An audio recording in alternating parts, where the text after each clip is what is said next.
नाज़रीन, रुपया पैसा में आपको खुशामदीद कहते हैं। मैं हूं अली नासिर। आज हमने कामयाबी से 1 साल इस प्रोग्राम का मुकम्मल कर लिया। मेरे साथ मैं 1 साल पहले आया था यहाँ पर, और जिस दिन प्रोग्राम शुरू हुआ तब से लेकर अब तक मेरे ख्याल से इसकी मकबूलियत में इजाफ़ा होता चला गया है। कोशिशों काविशों से हमने ये ज़रूर किया है कि मेन स्ट्रीम के अंदर बिज़नेस, कारोबार और मईशत के मौजू को मकबूल किया है, और इस मौजू को लेकर ऐसे प्रोग्राम किए हैं जो गर्मा गर्म नौइयत के, जिन्हें हम अवामी नौइयत का तस्वुर करते हैं। और उसकी वजह से आपने देखा होगा कि हम ऐसे माशी मौज़ूआत को ज़ेर बहस लेकर आते हैं जो इससे पहले कभी डिस्कस नहीं हुए।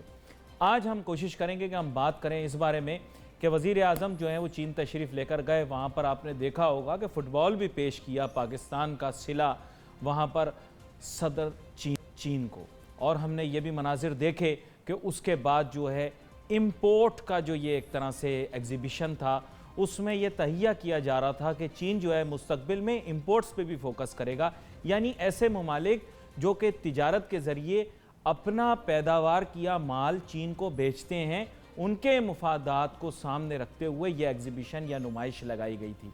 पाकिस्तान ने भी मुस्तकबिल में कुछ ना कुछ तो एक्सपोर्ट करना है चाइना को, जो उसकी इम्पोर्ट गिनी जाएगी। अभी तक के क्या हो रहा है कि चाइना रीजन में डोमिनेंस कर रहा है, क्योंकि उसकी कॉस्ट ऑफ डूइंग बिजनेस बहुत कम है। आप देखें पाकिस्तान में जो भी चीज़ लेने के लिए जाएंगे वो आपको चीन की बनी मिलेगी, लेकिन क्या पाकिस्तान की भेजी हुई चीज़ें चीन में इसी तरह वाफिर मिकदार में मौजूद हैं? इस वजह से नहीं, क्योंकि यहाँ पर पैदावारी लागत बहुत ज़्यादा है, हम कंपेरेटिव नहीं रहे। बहुत सारे ताजिर सनतकार ऐसा महसूस करते हैं कि मुस्तकबिल के अंदर चीन के अंदर क्योंकि वेजेस बढ़ जाएंगी, लोगों की तनख्वाहें बहुत ज़्यादा बढ़ जाएंगी, तो शायद वो कंपेरेटिव नहीं रहेगा और पाकिस्तान को अपनी फैक्ट्री बना लेगा, यहाँ पर अपने जो है यूनिट्स लगाएगा, यहाँ पर मैन्युफैक्चरिंग करेगा, पाकिस्तान की मईशत को एक बूस्ट मिलेगा। लेकिन ऐसा अभी तक हमने देखा नहीं है। ताहम हम ये ज़रूर देख रहे हैं कि चाइना के अंदर वेज प्राइस स्पायरल ज़रूर आ चुका है, तनख्वाहों में बड़ी तेज़ी से इजाफा हो चुका है, वहाँ पर अब ह्यूमन रिसोर्स अफोर्डेबल नहीं रही। इसके साथ साथ वहाँ पर जो है चीज़ों की कीमतों में भी बड़ी तेज़ी से इजाफा हो रहा है, जिसकी वजह से वहाँ पर महंगाई का भी जो है वो एक रेशियो एग्जिस्ट करता है। तो हमें ये रियलाइज़ करना है कि इसके बावजूद कि वहाँ पर पैदावारी लागत के अंदर अब आहिस्ता आहिस्ता इजाफा होगा, पाकिस्तान के अंदर वो इन्वेस्टमेंट नहीं आ रही जिससे मैन्युफैक्चरिंग लगे। एक हमारा सेक्टर है जो कि टेक्सटाइल सेक्टर है, काफ़ी अरसे से सफ़र कर रहा है, बहुत सी प्रॉब्लम्स का शिकार है, रीजन के अंदर कंपेरेटिव नहीं रहा, मुसाबकती अमल के अंदर पीछे रह गया है। उसकी वजह यह है कि वियतनाम के अंदर जो है प्रोडक्शन कैपेसिटी भी बढ़ा दी गई है, प्रोडक्शन की कैपेबिलिटी भी बढ़ा दी गई है, प्रोडक्शन कॉस्ट भी कम कर दी गई है। कंबोडिया को देख लीजिए, लाओस को देख लीजिए, ये वो ममालिक हैं जो फार ईस्ट के, जिनके बारे में ऐसा तस्वुर किया जाता था कि वहाँ शायद कभी इंडस्ट्री इस्टेब्लिश ना हो, लेकिन पिछली 2 डेकेड्स में हमने देखा है, 20 साल में हमने देखा है कि वहाँ पे इंडस्ट्री बड़ी जल्दी परवान चढ़ी है। जहाँ तक बात रही बांग्लादेश की, तो उसके मुतालिक मैं बात नहीं करना चाहूँगा। उसकी वजह यह है कि शर्मिंदगी होगी हमारे ताजरों सनतकारों को कि उनकी वैल्यू एडेड टेक्सटाइल्स की एक्सपोर्ट्स जो हैं वो शायद हमारी मजमूई एक्सपोर्ट से ज़्यादा हो टेक्सटाइल की। तो ये बड़ी अफसोसनाक किस्म की बात है, जिसके ऊपर बहुत ज़्यादा गौर करना चाहिए। हुकूमत को ऐसी पॉलिसियाँ मुरतब करनी पड़ेंगी जो कि हमारे टेक्सटाइल सेक्टर के लिए मुफीद हों। बहुत सारे लोग ऐसा भी महसूस करते हैं कि टेक्सटाइल अब और कंपेरेटिव नहीं रही और मजबूरन शायद टेक्सटाइल सेक्टर को वाइंड अप करना पड़ेगा। इस अप्रोच को पिछले अदवार के अंदर हमने देखा परसू किया गया, उसके नतीजे में बहुत सारे यूनिट्स बंद हो गए। टेक्सटाइल का शोबा भाई बड़ा अहम शोबा है, लेकिन इसको निगलेक्ट का शिकार कर दिया गया। जब निगलेक्ट हुआ तो यहाँ पर एम्प्लॉयमेंट अपॉर्चुनिटीज़ भी फिर निस्बतन कम हो गई। पाकिस्तान की रॉ कॉटन भी एक्सपोर्ट हो जाती है और उसके अलावा धागा भी, यान भी उठा के हम एक्सपोर्ट कर देते हैं। तो भला हमें फ़ायदा क्या होगा, हमारी मईशत को फ़ायदा क्या होगा? बात यह, हमें तो फ़ायदा तब होगा जब यहाँ से कपड़ा बन के जाएगा, जब तौलिए बन के जाएंगे, जब बेडशीटें बन के जाएंगी, जब कोई finished product, value added product दूसरे ममालिक में जाएगी, जिसके लिए पाकिस्तान के अंदर बहुत सारे यूनिट लगे भी हुए हैं। टेक्सटाइल में बहुत ज़्यादा इन्वेस्टमेंट हुई है, लेकिन अनफॉर्चुनेटली आहिस्ता आहिस्ता हम देख रहे हैं कि ये शोबा डिक्लाइन की जानिब जा रहा है और पाकिस्तान की एक्सपोर्ट्स को बहुत ज़्यादा इम्पेक्ट कर रहा है। ये जो डाउन हिल जर्नी पाकिस्तान की इकॉनमी का रहा है, अनफॉर्चुनेटली इसको हम नोटिस नहीं करते, क्योंकि हम इसको कोशिश करते हैं कि हम पर्दे के पीछे ढक दें, पर्दे के पीछे छुपा दें, कोई इसके ऊपर चादर डाल दें और जो अपने हमारे मुल्क के जो ये ऐब हैं इसमें टेक्सटाइल पॉलिसी में उनको छुपा दें। यहाँ पर एक छोटी सी ब्रेक लेंगे, फिर जानने की कोशिश करेंगे क्यों छुपा रहे हैं, इनको ठीक करने के लिए क्यों काम नहीं करते। Let's take a short break.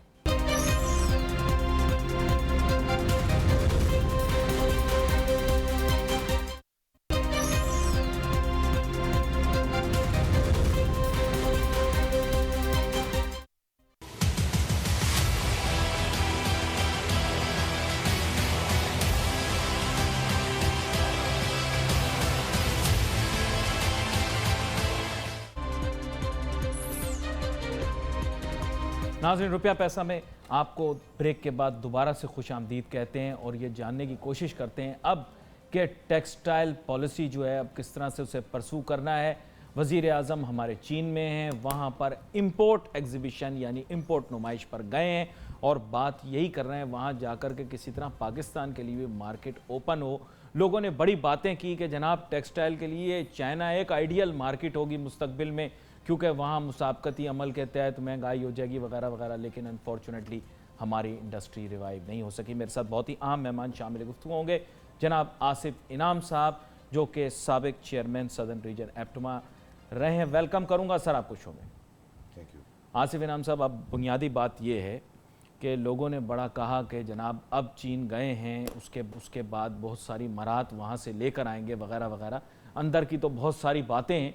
बात यह है कि इस दफ़ा इमरान खान साहब एजेंडा लेकर गए थे वहाँ पर कि मुल्क की सालमियत की भी हिफाजत हो और साथ साथ मुल्क के मफादात को सामने रखा जाए। अब सीपैक को एक मुख्तलिफ पैराडाइम में देखा जाएगा, लेकिन यहाँ पर अहम बात यह भी है कि आप लोगों को भी काफ़ी अरसे से एक लॉलीपॉप दिया हुआ था कि ये सीपैक आएगा तो शायद पाकिस्तान की टेक्सटाइल इंडस्ट्री रिवाइव हो जाएगी, क्योंकि चाइना तो तबाही के दहाने पे आ चुका है और चाइना मुसाबकती अमल में बहुत पीछे रह गया है और अब तो जी चाइना तो चल ही नहीं सकता सिवाय पाकिस्तान के और यहाँ उसको अपनी टेक्सटाइल लगानी पड़ेगी। मुझे ये बता दें कितनी टेक्सटाइल में इन्वेस्टमेंट आई चाइना के, फिर उसके बाद मैं शुरू करूँगा गुफ्तगू आपसे।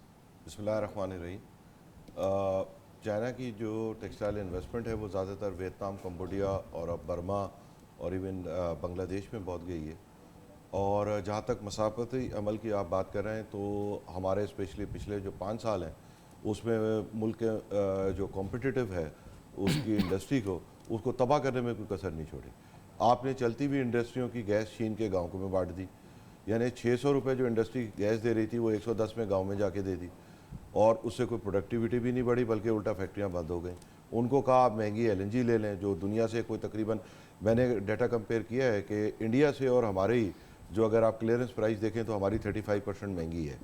तो आई डोंट नो उसकी क्या जस्टिफिकेशन है कि एक ही चीज़ इंडिया मंगा रहा है वो हमसे MMBTU में 35% सस्ती है।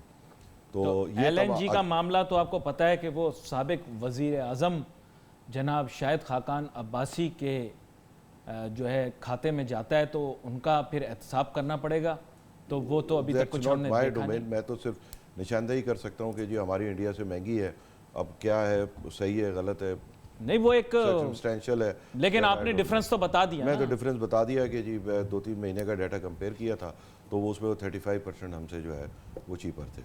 अच्छा, मुझे दूसरी बात बताएं। दूसरी बात यह है कि LNG के अलावा भी जो ये आपके डोमेस्टिक और इंडस्ट्री की रेशो चेंज कर दिया आपने टूवर्ड्स दी डोमेस्टिक, और मतलब बल्कि लास्ट जो रिजीम थी उसका तो उसने ऐलान किया था कि मेरा बस चले तो मैं हर गांव को गैस दे दूं।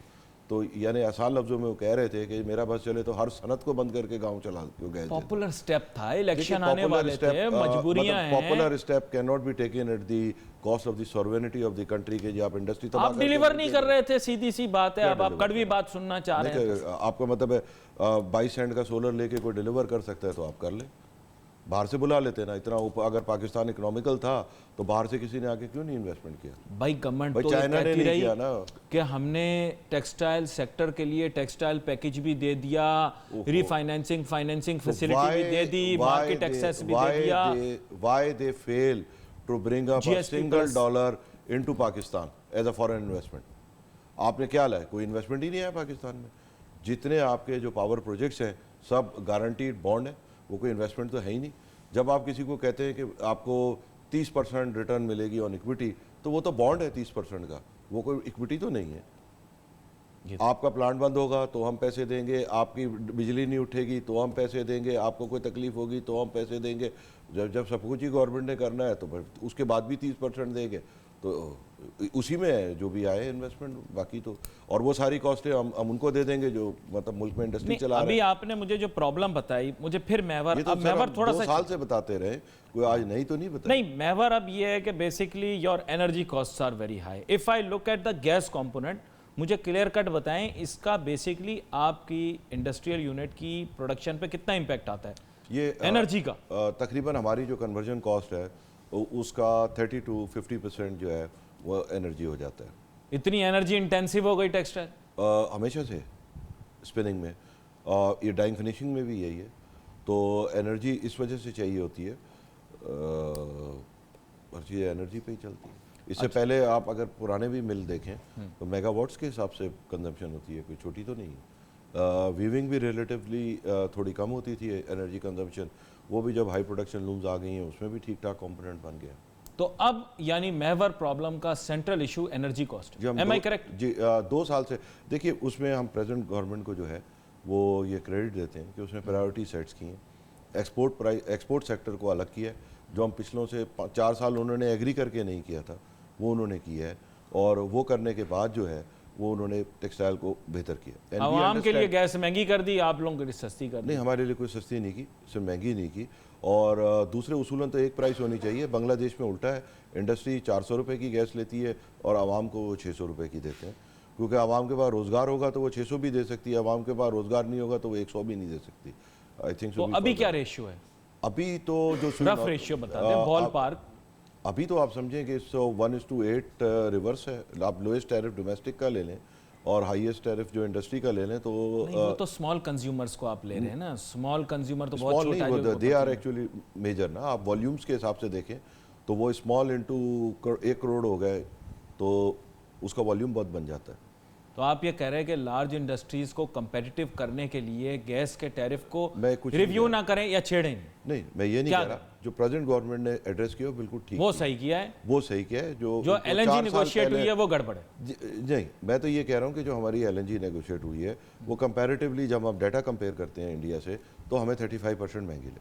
दूसरे एलएनजी सोल्यूशन ही नहीं है। They are alternate. जो पाइप गैस है जो पूरा यूरोप ले रहा है, दैट्स अबाउट 40% ऑफ ब्रेंट, तो आपको उसका कोई सोल्यूशन करना पड़ेगा। ईरान नहीं है, टाइप ही तो मेरे ख्याल में वो मतलब बचपन से नहीं हो रहा ना, बातें हैं सब सारी। हाँ, वो तो मेरे नहीं तो आईपी कर लें। आईपी वाले का क्या बना? वो कह रहे हैं हमने पाइप ला के रख दी बॉर्डर के ऊपर, आप नहीं यूज करो, आपकी मर्जी। तो सैंक्शंस और वो सारे इश्यूज हैं, तो वरना तो और अब तो वो इशू फिर चल रहा है, वो फिर शुरू हो गया। Anyone who is going to buy energy from neighbouring Iran is going to be subject to sanctions. इसमें अगर ये रशिया से नेगोशिएट कर लें तो रशिया चाइना के थ्रू जो है वो पाकिस्तान पाइपलाइन बड़ी आसानी से आ सकती है। वो जो बहुत बड़ा प्रोजेक्ट लग रहा है जी, बहुत बड़ा है। और वो तकरीबन समझे जितनी कराची से लाहौर या इस्लामाबाद लाइन गई है उतनी वहाँ से रशिया से आएगी, उतना बड़ा डिस्टेंस नहीं है। एंड अभी उन्होंने इतनी बड़ी प्रोजेक्ट इफ्तिताह होने वाला है मेरे ख्याल में इसका। It's one of the biggest infrastructure projects ever in the world. China के साथ किया है। मुझे एक छोटी सी ब्रेक लेनी है, ब्रेक के बाद वापस आते हैं, फिर इस ऑल्टरनेटिव को भी स्टडी कर सकते हैं। लेकिन अनफॉर्चुनेटली अभी तक टापी और नेबरिंग कंट्री से तो हम गैस खरीद नहीं सके, तो आगे जाकर क्या होगा इसके बारे में तो एक बहुत बड़ा सवाल यानी निशान है। Let's take a short break.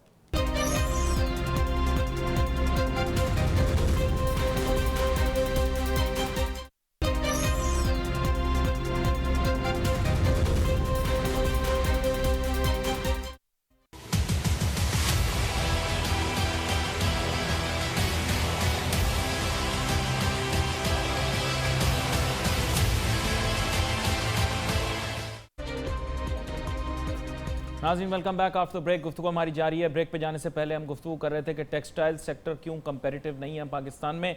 Asif इनाम साहब हमें बता रहे थे कि जनाब वाला अब हमारा 2 साल से इशू जो है वो एनर्जी प्राइसेस का, एनर्जी कॉस्ट का है। जनाब आसिफ इनाम साहब, बात यह है कि अब आपका इशू अगर एनर्जी कॉस्ट या एनर्जी प्राइसेस का है तो इससे अब निकलने का तरीका कार भी कोई होगा ना। अब आप कह रहे हैं कि अगर हुकूमत कम ना भी करे, पिछले हुकूमत ने जो भी मैस बना दिया वो तो ये गवर्नमेंट भी कह रही है, तो इसका कुछ सोल्यूशन तो निकालना पड़ेगा ना। सोल्यूशन क्या है इसका? सोल्यूशन बताएं। सोल्यूशन पे तो इलेक्ट हुए। क्या सोल्यूशन है बताएं। वो सोल्यूशन है, अब आप मुझसे क्यों कहलवाना? नहीं आप बताएं ना सोल्यूशन। वो तो मल्टीपल है। इन्होंने कहा मैं एहतसाब करेंगे, वो भी एक सोल्यूशन है कि लूटी हुई दौलत को वापस लाया जाए, ये भी एक सोल्यूशन है। अल्टीमेटली जो वो उनका जो फोकस है वो ठीक है, वो डिलीवर कितना कर पाते हैं वो that's will be not now, अभी 2-3 महीने में तो हम कुछ नहीं कह सकते, 1-2 साल में वो पता चल जाएगा, but they have the clue कि उनको करना क्या है, मुल्क के लिए क्या बेहतर होना है। तो अब वो जिस तरीके से will leave to their judgement, और present government is working very hard, very quite honestly on the तमाम एजेंडों पे, हर चीज़ पे छोटी छोटी डिफिकल्टीज आ रही हैं। अकेला ही खेल रहा है इमरान, जैसे क्रिकेट में करता था, बाकी टीम तो खेल ही नहीं रही, ऑलराउंडर सारा बोझ उसके ऊपर डाल दिया है। चीन भी आप जाओ, सऊदी भी आप जाओ, पैसे भी आप लाओ, मार्केटिंग भी आप करो, अब तो फुटबॉल भी उनको ही पकड़ाना पड़ गया चीन के सदर को, भाई ये लें, ये हम बना रहे हैं। सर आप मुझे बताएं ना बाकी लोग क्या कर रहे हैं, अकेला वही खेल रहा है? उसकी वजह आप बहुत सारी है, बहुत सारा काम हो रहा है, बहुत सारी चीज़ें ऐसी हैं कि जो कई चीज़ें जानबूझ के गलत की गई। जैसे हमारे मुल्क में जब पिछली गवर्नमेंट आई थी तो 1 करोड़ 47 लाख बेल की फसल थी, तो उसके अंदर मेरे ख्याल में कोई 38 लाख सेंध था, 1 करोड़ बेल पंजाब थी। अब उस बेल की अगर वजन बनाएं वापस, जो वो 165 किलो उस ज़माने में था, तो वो बेल का अगर आज वजन बनाए जो स्टैंडर्ड था बरसों का, तो उस बेल पे आज बनाए तो आज मेरे ख्याल में 80 लाख की फसल होगी, जिसमें 40 सेंध है। पंजाब तो 40-50 लाख बेल ही बनेगा ना। तो आप ये बोल रहे हैं 60-70 हज़ार बेल कम हो गई? 60-70 लाख बेल, 60-70 लाख बेल तो वो, और वो मेजर पंजाब में कम हुई है। अब आप मुझे बताएं उसको बेचारा गवर्नमेंट क्या करे। अब अगर खराब सीड पेस्टिसाइड जो भी एक हो गया वहाँ, अब उसको हम कहते हैं कि जी पता नहीं कौन सा वहाँ बेहतरीन काम होता था। तो आप ये कह रहे हैं बुनियादी तौर पे कि देखिए हमारा ना सिर्फ ये किया, पंजाब के डिसमल परफॉर्मेंस बहुत पुअर एग्रीकल्चर सेक्टर में, तो जो कि मैं देख रहा हूँ उनकी परफॉर्मेंस रही थी। और एग्रीकल्चर में ऐसा नहीं होता कि बीज आप ओवरनाइट कोई जादू की छड़ी है, वो तो एक बड़ा टफ साइंटिफिक प्रोसेस होता है। दुख होता है मुझे जब लोग मुझे कहते हैं कि सीड वैरायटीज जो इंडिया के अंदर है रोज इंप्रूव कर रही हैं, और पाकिस्तान के अंदर जो सीड वैरायटीज हैं उनके मुतालिक कुछ खास घटिया हो रहा है। मतलब यानी आज से 5 साल पहले आपको 118 कॉमन होता था, आज आपकी 1116 और 1 इंच कॉटन हो गई। यानी दुनिया में अब कोई तकरीबन इस रेशे की कॉटन नहीं उगा रहा सिवाय पाकिस्तान के, which is unfortunate, which is very unfortunate. And उस पर ग्रोअर का लॉस भी है। और अच्छा, फिर दूसरे जब रॉ मटेरियल अवेलेबल नहीं है, आप मुझे बताएं कि जब पिछली गवर्नमेंट जा रही थी 15 मिनट पहले गवर्नमेंट ख़त्म होने से ड्यूटी लगा गया रुई पे। नई गवर्नमेंट के लिए मुसीबत कर गए कि damn you do damn you don't. मतलब अगर वो ड्यूटी हटाते हैं तो जाके कहेंगे हाय ग्रोअर को मार डाला, और अगर वो ड्यूटी लगी रहते तो इंडस्ट्री मर रही है। मतलब आपको मतलब कैश 22 की मतलब गलत करके गए ना ये। और उन्होंने ये रिवायत डाली 20 साल से चल रहा था। भाई आप अपनी, अगर आपने ग्रोअर की ईल्ड का और उसका कोई, do you want a new textile policy? नहीं, अभी मोरलेस ठीक है। देखिए अब जो बहुत सारी चीजें हैं वो हमें ठीक है, तो फिर owners of responsibility will fall on your shoulders. देखिए बात ये नहीं है, बात ये है कि जो पॉलिसी डायरेक्शन ठीक है, अब सिर्फ एक फैक्टर रह गया है कि जी 2 चीज़ें जो मेजर है, इन्होंने एनर्जी वगैरह मेजर एड्रेस कर दी हैं, ठीक है, उसके जो प्रोसीजरल टाइम लगेगा। 2-3 चीज़ें जो बहुत है, एक तो कॉटन की ड्यूटी वो ख़त्म होनी चाहिए, ताकि अब आप चाइनीज़ से जाके कहें आप इन्वेस्टमेंट करें पाकिस्तान में, और हमारे पास कॉटन है नहीं, मगर कॉटन मंगाएंगे तो ड्यूटी होगी, तो ऊपर से नीचे तक देखेगा। और फिर इसी वजह से नहीं आए पैसे, स्ट्रेट बात करें, पैसे तो इस वजह से नहीं आए कि जब आपको 30% गारंटीड रिटर्न का प्रोजेक्ट मिला, आप क्यों लगाएंगे रिस्क बेरिंग? आपने पाकिस्तान में एक 30-30, 40-40% गारंटीड रिटर्न के प्रोजेक्ट लगा दिए, तो आप अगर फॉरेन इन्वेस्टर हो तो पहले आप किस में इन्वेस्ट करेंगे? ये भी बड़ा अहम सवाल है। मुझे एक छोटी सी ब्रेक लेनी है, ब्रेक के बाद वापस आते हैं, गुफ्तगू को जारी रखेंगे। Let's take a short break.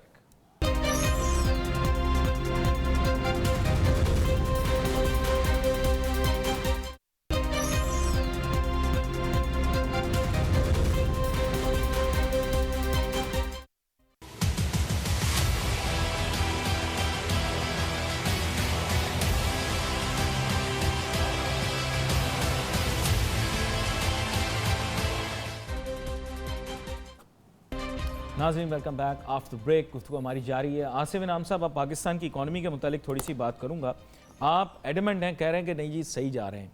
मैं आपसे एक सवाल करना चाहता हूँ, जब भी फाइनेंस मिनिस्टर टीवी पर आते हैं तो वो he is telling us something कि ये महंगा होने वाला है, ये बढ़ जाएगी कीमत, ये हो जाएगा। मैं ये नहीं कहता, हमारे नज़दीक, अवाम के नज़दीक ये बड़े अनपॉपुलर स्टेप्स होते हैं। Whenever Imran Khan comes on TV, he tries to talk about relief, about welfare, about making lives easy, about trust and hope। सारे इशू एग्जिस्ट करता है।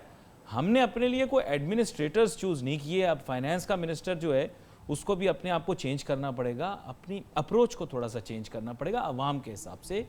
Without making this very controversial, aim ये है कि he will also have to work on relief, whether it is for industry और the common man.